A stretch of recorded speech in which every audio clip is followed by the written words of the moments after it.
we need to be clear with what we want. We're not knocking on that closed door anymore. We finally have the opportunity to achieve the things that we've been asking for all of these years. And that's why I ask you to support Usdor's motion on training and on skills, so we make sure that Labour can deliver a new skills framework, which includes major improvements like a right to pay time off for retraining, a complete overhaul of the apprenticeship levy scheme, significant investment in skills and training, and importantly, the reintroduction of the Union Learning Fund in England. Because investment in people will pay off. I know that, you know that, and finally, we have a government that knows that too. Conference, please support.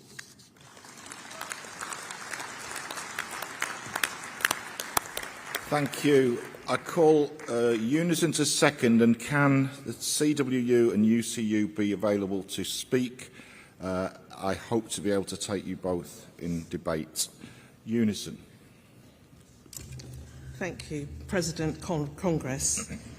Yvonne Green from Unison. Unison welcomes this motion. Learning is trade union business. Nobody as well placed as unions are to reach those who have been failed by traditional education and shut out of opportunities to progress. For millions of people, the workplace is the ideal place to put that right. We're already there, meeting them where they are.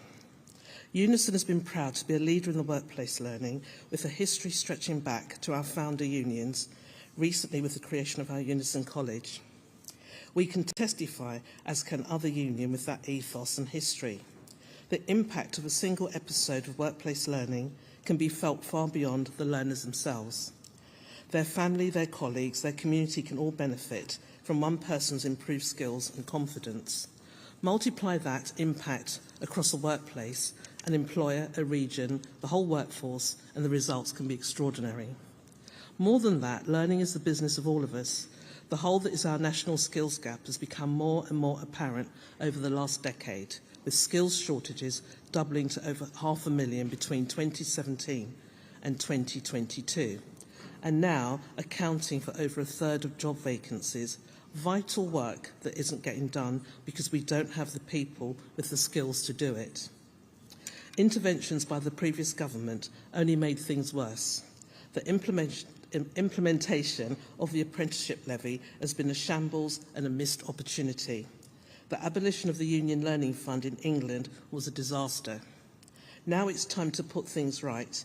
We see the creation of Skills England as an important step in the right direction. But it's only the first step. There is still the proverbial 1,000-mile journey ahead of us. And when previous stages in that journey have been wrong, turns the wild goose chases and ill-advised shortcuts, I think we can all agree that we have a lot of lost ground to make up. So Congress, please support this motion and amendment and help get things moving. Thank you.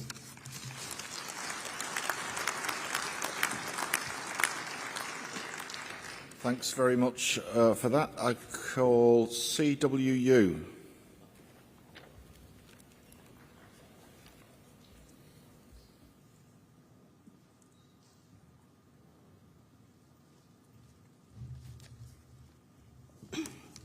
Morning, Congress.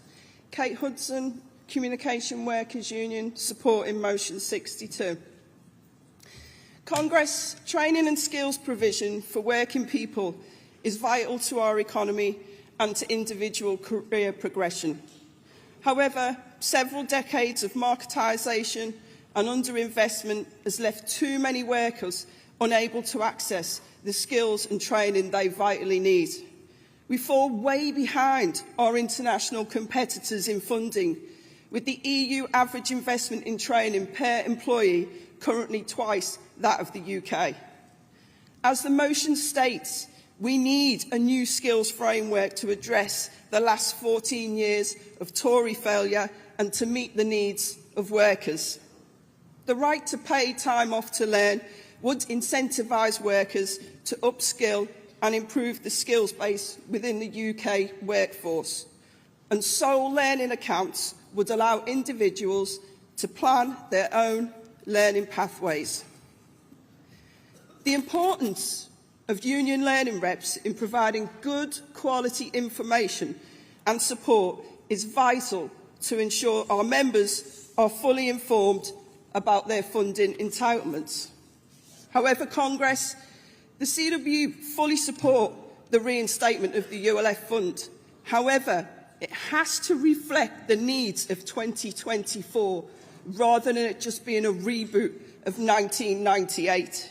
We do not contest the value of workplace learning, nor the value of ULRs, but any return to the ULF fund must be fit for purpose, and it must not have unrealistic and bureaucratic demands on data gathering and access to funding, such as those we've seen when it comes to trade union education. Government intervention in skills policy is vital. The link between education and economic growth is well established. In the last 20 years, spending on adult education has fallen by 30%. Ultimately, we have a skill system that is under-resourced and adults who would like to upskill but cannot afford to do so. All this needs to change, and this motion sets out a pathway to delivering a skills framework that is fit for purpose, both for workers and employers. The CWU support.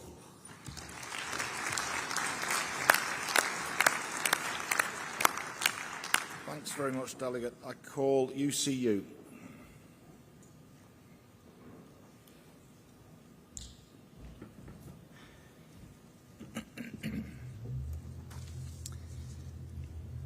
President, Congress, I'm David Hunter, Vice President of the University and College Union, speaking to support this motion.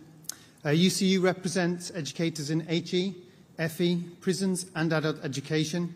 It's an honour here to be before you speaking on their behalf, and I'd like to ask Congress for a show of solidarity for our members at 5 colleges in the north of England who are going on strike today for fair pay.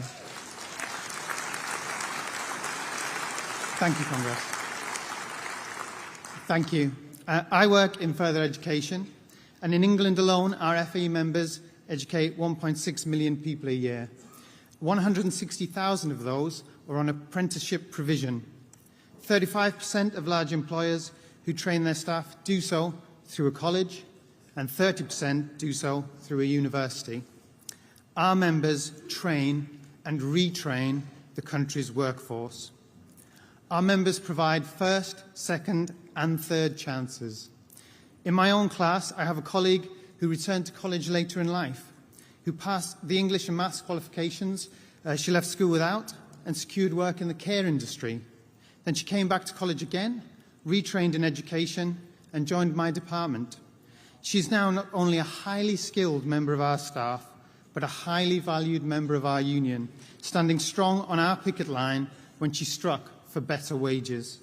Because despite reskilling and retraining twice over, lack of funding in FE means that she is still a low-paid worker. The last government, obviously, didn't care about that. The last government underfunded our sector and ignored our members. They eroded FE pay by 35%. They drove universities into financial crisis, leaving university staff facing mass redundancies today. They left prison education in the hands of for-profit providers, and they cut adult education to the bone. If our new government is serious about repairing our economy, about reskilling our workforce, and about rewarding workers like my colleague who train and retrain and then remain on low pay, they must make an immediate, significant and long-term investment in skills. And funding for post-16 education must be at the heart of that. Congress, I commend this motion to you and ask that you support it. Thank you.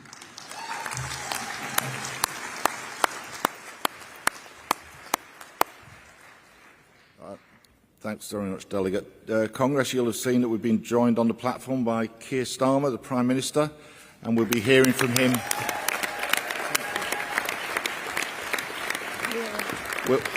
We'll be hearing from him momentarily, but just allow us to take a vote, Prime Minister. So, if I may put the motion 62 to the vote, will all those in favour please show? Thank you. Will all those against please show? Thank you. That carries. It is now my pleasure to introduce Prime Minister Sir Keir Starmer. Keir, you are very welcome to our Congress. On the 4th of July, Keir led Labour to an historic victory in the election. 14 years of a Conservative government have taken their toll on working people and their communities. Prime Minister, we look forward to working with you to make work pay, to rebuild our public services and our communities, and I'm delighted to invite you to address Congress.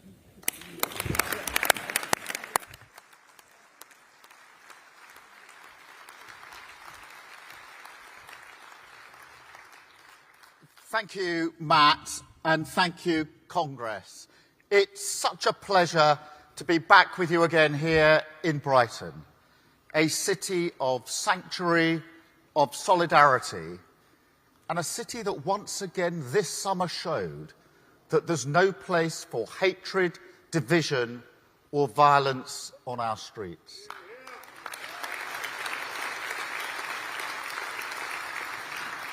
A city that I'm delighted to say now has a Labour council once again. And a city that's joined by a string of Labour MPs across Sussex from Worthing to Hastings. And Congress, Brighton holds a special place in my heart because 3 years ago I gave my first in-person conference speech as Labour leader here in this very hall.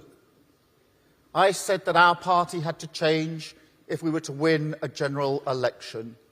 And Congress, we did. And thank you all for the part that you played in that.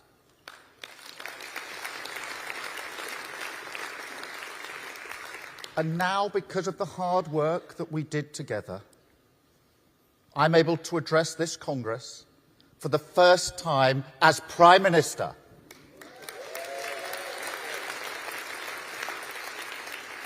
The first time, I think I'm right in saying, that a Prime Minister has come here for 15 years, since 2009. 2009, and Paul, that's a year you will remember well. It's the last time Everton got through to a cup final. Although I actually think you lost 2-0 to one of the lesser London teams. So the one promise I can make today is that Prime Ministerial visits were a bit more frequent, perhaps, than Everton Cup finals. Because in all seriousness, I sat on the opposition benches and took many a lecture from the Tories, telling the world what working people do or don't want. And you know that every single one of them was delivered without the common decency of coming here and showing some respect to the people who fight for the living standards of working people every single day. And that era is now over, Congress.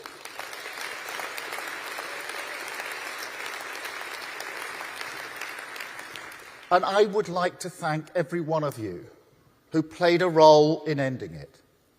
Every one of you who took to the streets and the doorsteps of your communities to remove the burden of Tory rule from our shoulders. But even more importantly, I'd like to thank every one of you who held the social fabric of this country together through 14 years where it came under relentless attack. The cleaners, the carers, the nurses, physios, shop workers, drivers, builders, cooks, posties, farmers, retailers, warehouse workers, technicians, teachers and teaching assistants, I could go on, the working people who got us through the pandemic and so much more, the backbone of this country.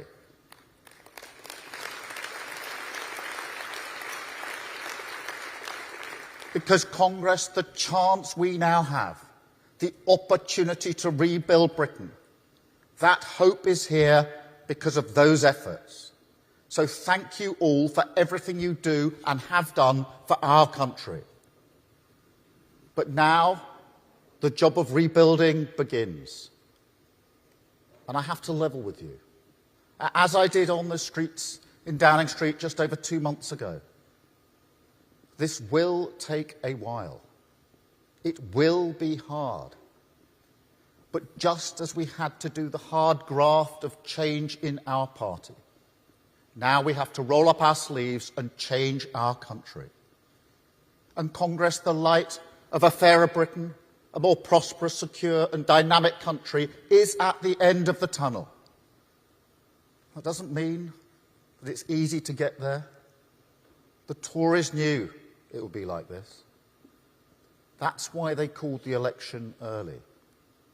And we saw, as I'm sure you all did, just how ruthlessly they were prepared to salt the earth of Britain's future, serving themselves to the bitter end.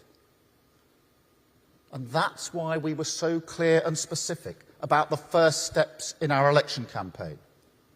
We didn't want to go further because we knew there would be new problems, unknown problems, when we finally saw the books. And with trust in politics so low, I had to be honest with the British public when I was standing in the full sunlight of democracy. I owed it to them to promise only what we knew we could deliver. And yet, Congress, even in our worst fears, we didn't think it would be this bad. The pollution in our rivers, the overcrowding in our prisons, so much of our crumbling public realm, universities, councils, the care system, all even worse than we expected. Millions of pounds wasted disgracefully on a Rwanda scheme that they knew would never work. Politics reduced to an expensive, divisive, noisy performance.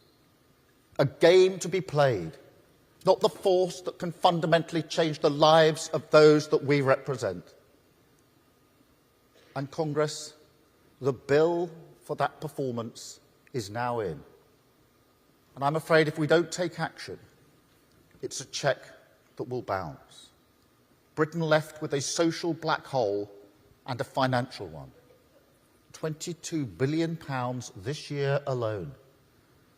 Concealed not just from us, not just from you and working people, but even from the Office of Budget Responsibility, the watchdog that is there precisely to protect working people. Now, no one in this room wants to hear such a gloomy forecast. I get that. I don't want to be saying it either. It's not how any government would want to begin its work. Yet, given what happened with Liz Truss, given that, unlike 14 years ago, borrowing costs are high and the risk of inflation is real, I owe working people the respect of economic stability, a responsibility not to be reckless with their money. That is the mandate we have won. And we will deliver this by fixing the foundations of our country, taking those first steps towards the long-term change that we need. That is how this government will return wealth creation to Britain, to the service of working people. Because, Congress, make no mistake, that is the opportunity here. This is not a project that will be content to achieve a good few Labour things and leave the broader economic settlement untouched. No, the crisis we've inherited means we must go deep into the marrow of our institutions, rewrite the rules of our economy, fix the foundations so we can build a new home. A country where growth not only comes from the enterprise of working people, but where growth serves the interests of working people. Living standards rising, not just because we're redistributing from prosperous parts of the country, but because we're growing the economy in every community. That is our mission. Who is growth for? Who does it serve? The right answer, the Labour answer, the British answer must be working people, and that is the change that we stand for.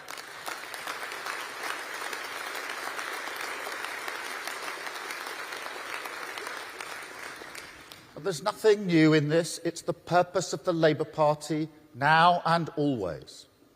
And throughout this government, no matter the storm, the service of working people will be our anchor, our still point in a turning world, the people we hold in our mind's eye as we face up to the daunting challenge of our inheritance and secure our mission on growth. That's why we've already reformed the remit of the Low Pay Commission to take account of the cost of living and deliver a real living wage. It's why we've launched a new National Wealth Fund to invest in the critical infrastructure our industries need and drive growth into every community. It's why we've unlocked solar and onshore wind, started bringing rail back into public ownership, committed to a proper industrial strategy, switched on great British energy, and begun, in partnership with you and business, the biggest levelling up of workers' rights in a generation.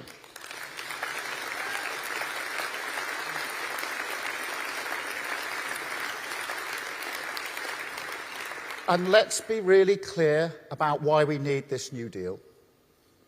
It's because this government is committed to driving up living standards, improving productivity, and working in partnership with workers. And Congress, as part of that New Deal, let me again be crystal clear. We will repeal the 2016 Trade Union Act, get rid of minimum service level legislation, end the cheap and vindictive attacks on this movement, and turn the page on politics as 90 points once and for all.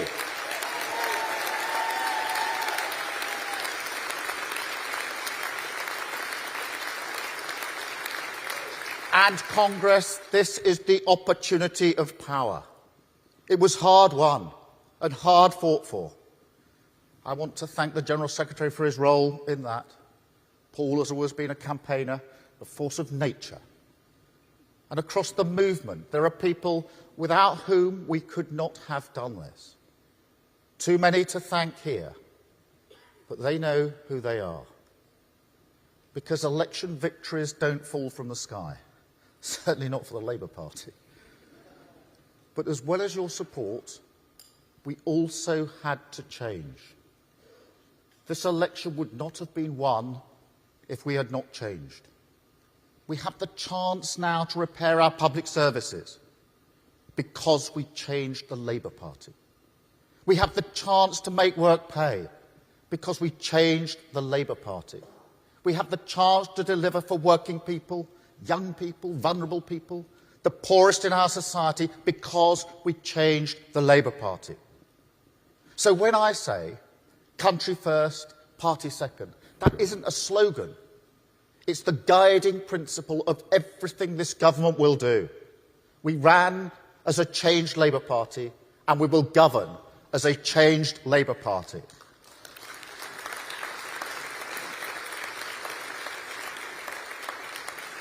And so I make no apologies for any of the decisions we've had to take to begin the work of change. And no apologies to those still stuck in the 1980s who believe that unions and business can only stand at odds, leaving working people stuck in the middle, who cannot see that this country needs a new path on growth.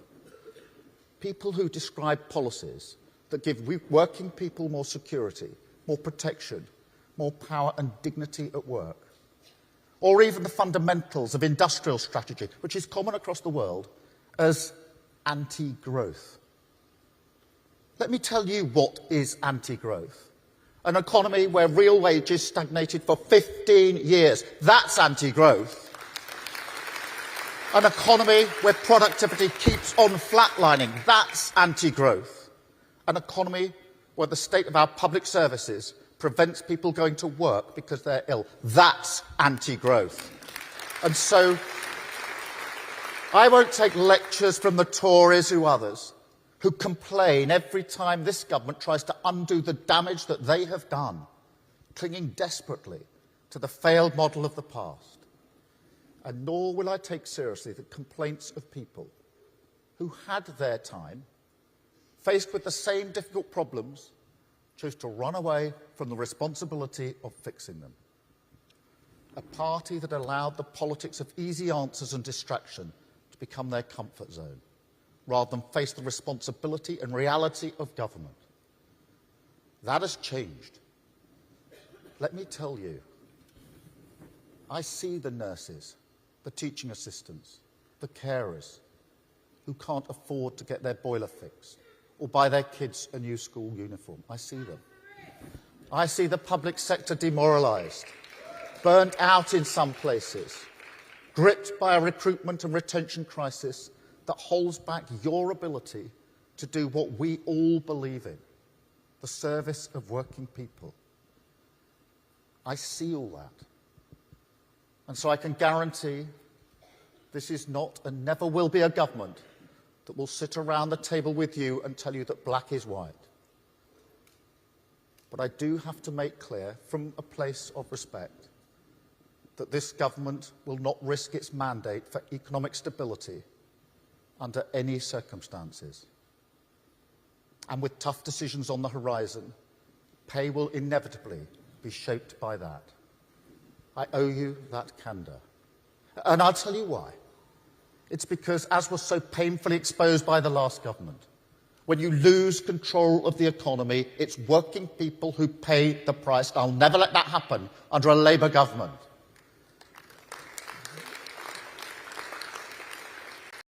And that's why I call now, as before the election, for the politics of partnership.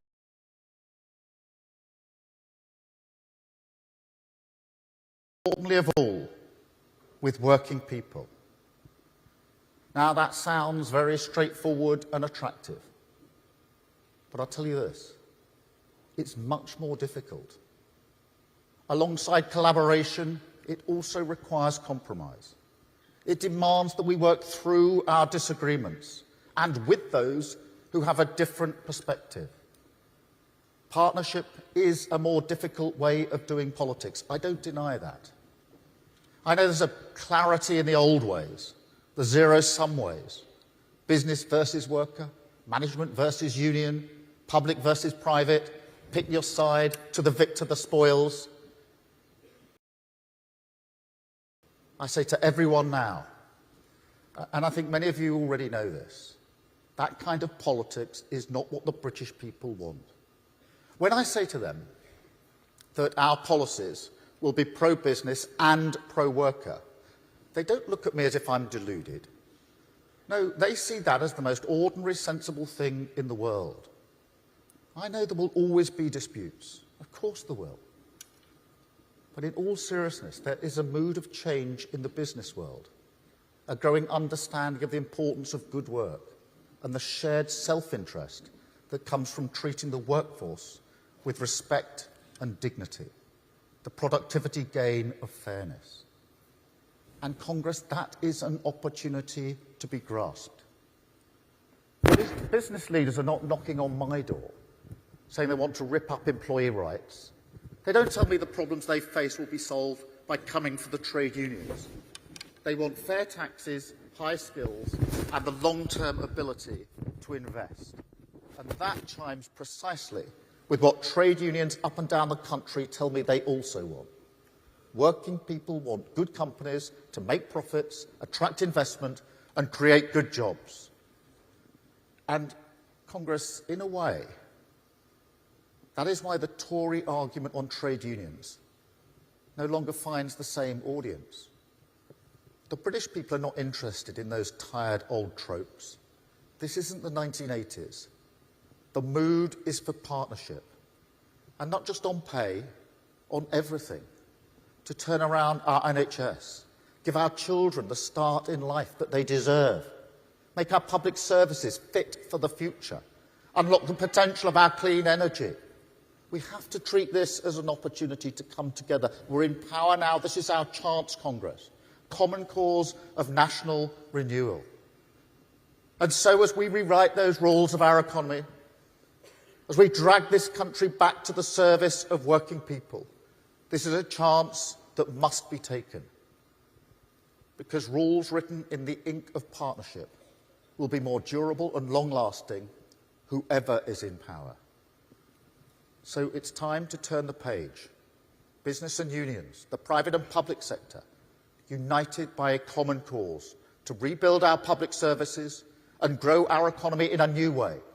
Higher growth, higher wages, higher productivity, the shared purpose of partnership, the path through the mess the Tories made, and onwards to national renewal.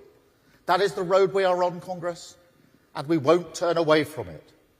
We will keep to the course of change, reject the snake oil of the easy answer, fix the foundations of our economy and build a new Britain, more secure, more prosperous, more dynamic and fairer.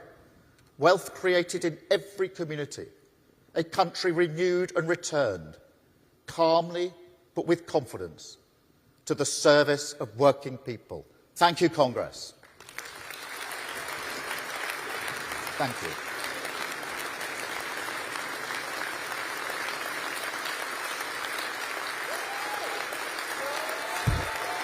Thank you.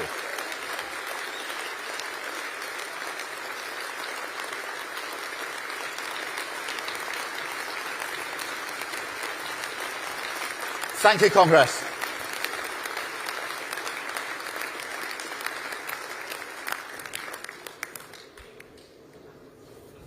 Keir, it was great to hear from you as Prime Minister, and you can see from the reaction of Congress that you have the support of the trade union movement in the tasks you've set out. Congress, as I indicated earlier, the Prime Minister has agreed to take questions, and we will be taking questions in batches of 3, and I invite Paul Novak to introduce our first questions. Thanks, President, and thanks to the Prime Minister, not only for his address, but agreeing to take questions as well. We are going to take 6 questions from the conference floor, and I'll take those questions in batches of 3. So our first question from this side of the room comes from Julia, a social care worker from the North West and a member of Unison. Julia. Thank you. Thank you, President. Thank you, Congress. Thank you, Prime Minister. Welcome to our town. Thank you. This is the first question of the day. Unison is usually supportive for Labour commitment to national care service and fair pay agreement for care workers. Social care has suffered terribly for the past 14 years under the Tory. And tackling it, the crisis begins with the workforce. We know very well that far-reaching reform cannot happen overnight. But can the Prime Minister reassess Labour long-term commitment to a national care service and getting a fair agreement up and running a bit quicker? Because care worker and support worker, they are suffering up and down the country, including in this room. Thank you. Thank you.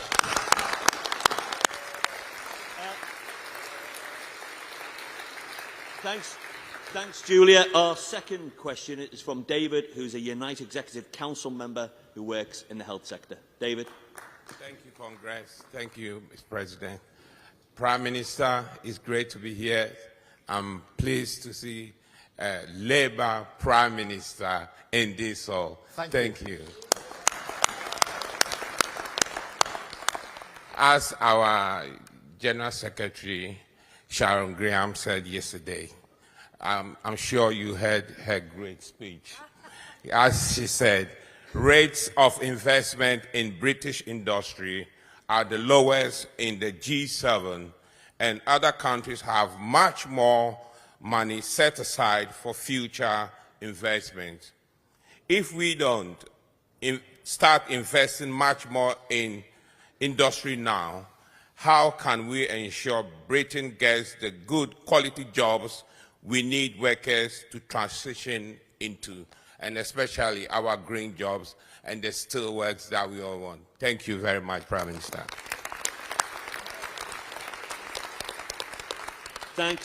Thanks, David. And our third and final question in this section is from Sonia, who's a branch secretary for school support staff at the GMB. Thank you, Chair. Thank you, Congress, and welcome, Keir. Thank you. Labour's commitment to reinstate the school support staff negotiating body is incredibly welcome. We'd like to know, does the government agree it's time to recognise the pivotal role played by school support staff and end the scandal of term time only contracts?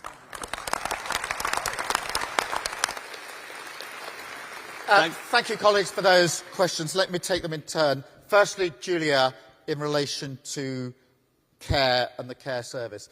As I think I've said to this Congress before, I know about this. My sister is a care worker.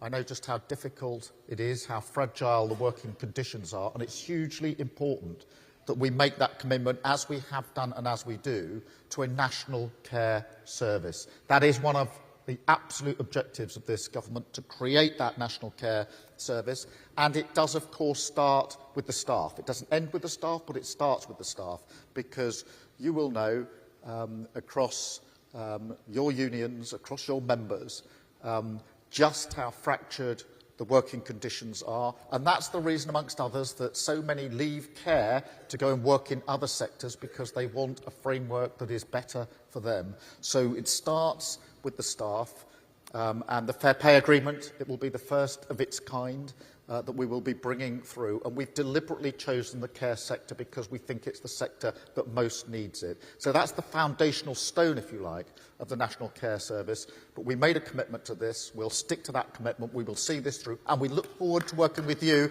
Christina and others, to deliver on this really important commitment.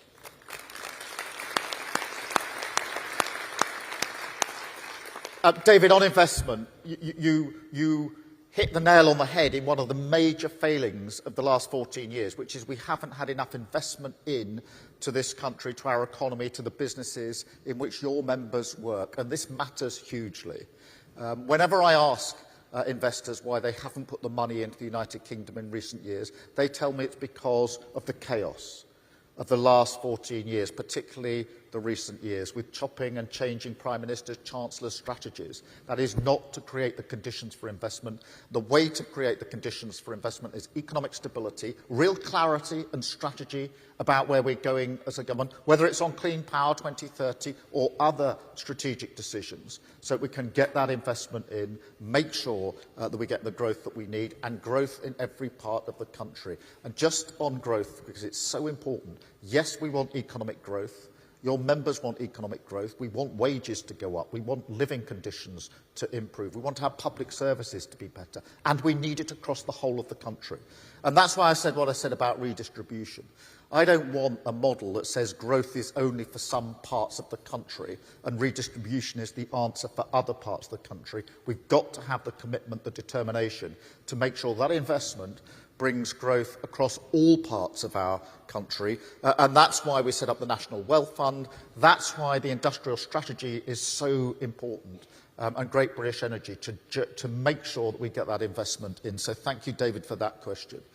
And then Sonia, on school support staff and the negotiating body. It's really important that we've reinstated the negotiating body, because I want every single child, wherever they come from, whatever their background, to have the best education they can possibly have. And that is down to our teachers and our support staff, who do an incredible job in difficult circumstances.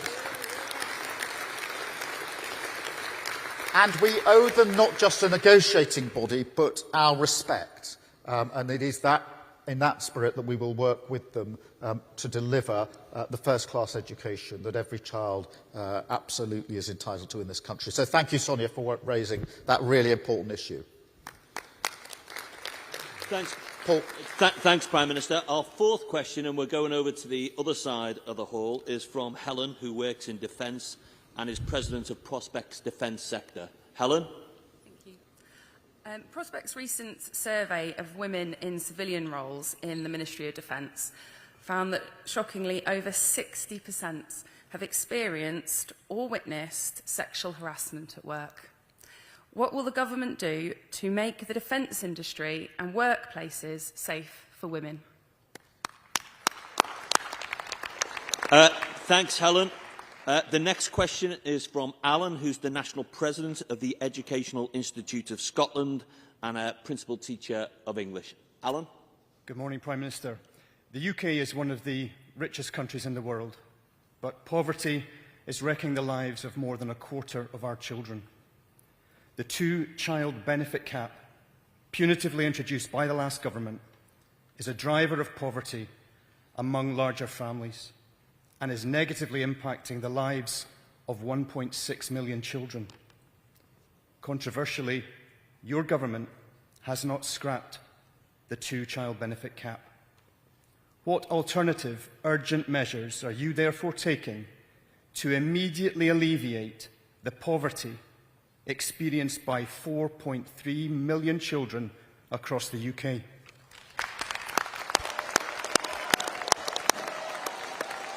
Oh, okay. Thanks, Alan. And our sixth and final question is from Jane, who's a retail worker from North Wales and who's also President of Usdaw. Thanks Jane. for that, Paul. Morning, Prime Minister. I work in retail, and increasing levels of violence, threats and abuse are a massive concern for me and for my colleagues. Labour's welcome commitment to introduce a specific offence of assaulting a retail worker will send out a clear message that this government takes retail crime seriously. What more will your government do to help us feel safe at work? Thank you very much, colleagues. Helen, let me start with the question of sexual harassment, because that figure of 60% is shocking, I think, for any of us to hear. And it's not just in defence, it will be across all other sectors in the public and private. Sexual harassment at work is never, ever acceptable, and we have to take measures to grapple with it. And that's why I'm really pleased that in the New Deal legislation there will be stronger protection in relation to sexual harassment. That's much needed and can't come quick enough as far as I'm concerned. I think we have to have a wider mission here as well, because whether it's in the workplace or elsewhere, sexual harassment, violence against women and girls is unacceptable in all its forms and all its places. And that's why within the missions that we've set out for government, I've made violence against women and girls central to that, because I'm determined that we, together with you and others, will fight this. It's been talked about for far too long. It's time now for action. I'm really pleased that now we're in power, we can actually act rather than talk about this. So thank you very much for raising that. Alan, thank you for raising the question of child poverty. It is a really important issue, as you know, as the whole of Congress knows, and it matters to this government. Obviously, we've had to take difficult decisions, given the economic circumstances we're in, for reasons that I have explained. But that does not diminish, to answer your question directly, our absolute determination in relation to child poverty. It's far too high. It is our responsibility to bring it down.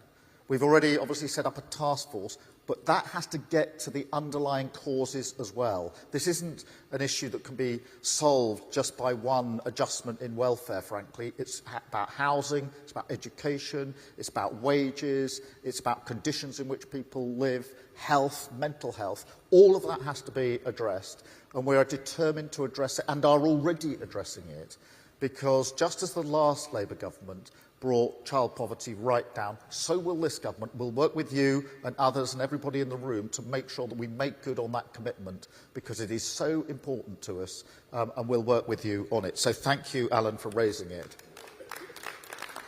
And Jane, on the question of offences against retail workers, I mean, this truly is shocking, and I know you've raised it a number of times. Usdaw's obviously had a very important campaign on it. Paddy Lillis raises it with me pretty well every time we meet, and rightly so. And I went to Warrington, to the Iceland store there, to talk to the staff, and it was the first thing that they spoke to me about. I went to Swindon, to the Morrison's shop there, and we had an extended session, and the number one issue for them was the abuse that they were coming under. Sometimes in relation to shoplifting, which is prevalent, as you know, but also more generally. And then in Southampton, which were smaller shops, but still it was the same issue over and over again. It's not acceptable. It can't be acceptable in any circumstances. It is demoralising for the workforce. in every single way. And that's why I'm really pleased that we can introduce an offence to deal with it. But we have to go further than that. We can't have a situation where shoplifters can walk in, shoplift and walk back out again, and nobody can do anything about it. We're going to turn that, change that, work with you. This has to be a specific uplifted offence. We have to take it seriously. And I'm not wanting to hear again from those that are on the front line about the appalling attacks and insults that they are subjected to. It's everywhere across the country. It is really hard for the workforce to take. You have rightly championed it as a cause. We join you in that cause, and we'll do something about it, working with you and other trade unions. Such an important issue. Thank you so much, Congress, for having me. Very good to be with you. Enjoy the rest of Congress. Thank you. On behalf of Congress, I'd like to thank you for attending today, for speaking and for taking questions, and we look forward to working with you and the government. Thank you. Thanks so much.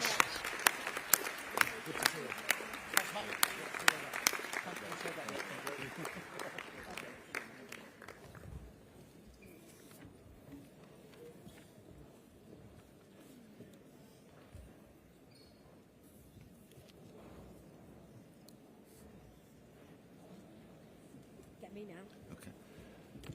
There's a big rush of photographers to that side of the room.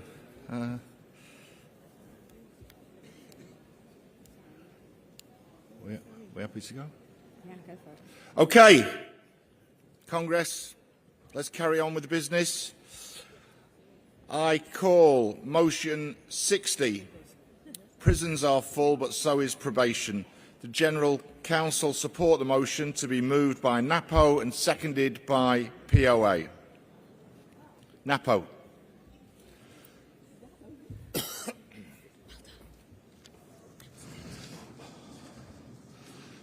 President, Congress, good morning. Ben Coburn, Acting National Chair of NAPO, a trade